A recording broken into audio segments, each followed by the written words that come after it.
નમસ્કાર મિત્રો, જય હિન્દ, જય ભારત, રાધે રાધે. સ્વાગત છે તમારું આપણી YouTube channel mister vision point એજ્યુકેશનમાં.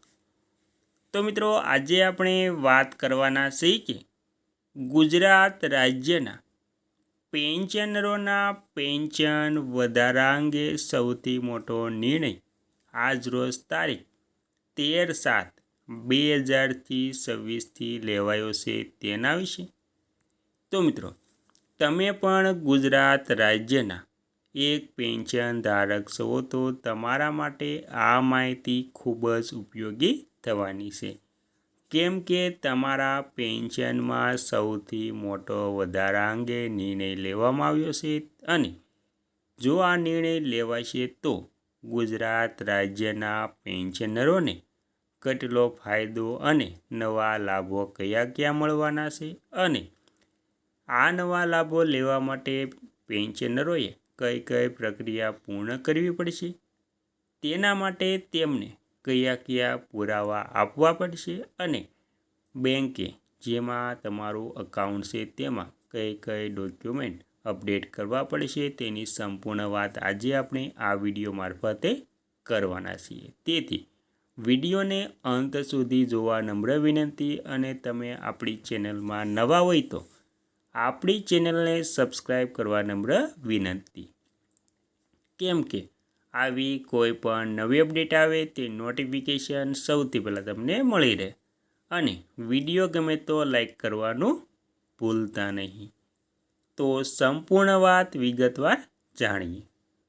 ગુજરાત સરકારે રહેમ રાહે એટલે કે અનુકંપા નિમણૂક મેળવનારા વર્ગ 3 અને વર્ગ 4ના કર્મચારીઓ માટે જૂની પેન્શન યોજના ઓપીએસનો લાભ આપવાનો મોટો નિર્ણય કર્યો છે. 1 એપ્રિલ 2005 પહેલાં ભલામણ કે નિમણૂક પામેલા પાત્ર કર્મચારીઓને આ યોજનાનો લાભ મળશે એટલે કે ફાયદો થશે. તેની મુખ્ય વિગતો જાણીએ તો 1 એપ્રિલ 2005 પહેલાં રહેમ રાહે નિમણૂક પામેલા કર્મચારીઓ પાત્ર ગણાશે. બીજું, જે કર્મચારીઓની ભરતીની જાહેરાત કે પ્રક્રિયા 16 એપ્રિલ 2005 કે તે પહેલાં થઈ હતી પરંતુ વહીવટી કે અન્ય કારણો નિમણૂક મોડી થઈ હતી તેમને પણ જૂની પેન્શન યોજનાનો લાભ મળશે.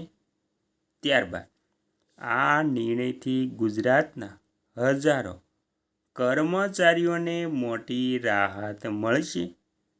ત્યારબાદ પાત્રતા ધરાવતા કર્મચારીઓએ નિર્ધારિત સમય મર્યાદામાં જરૂરી અરજી કરવાની રહેશે.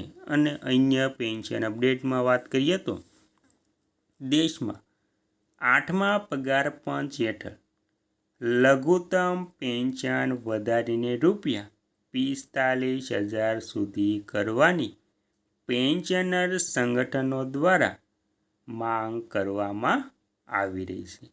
અને મોંઘવારી ભથ્થા DA/DRમાં પણ સમયાંતરે વધારાની ચર્ચાઓ પણ ચાલુ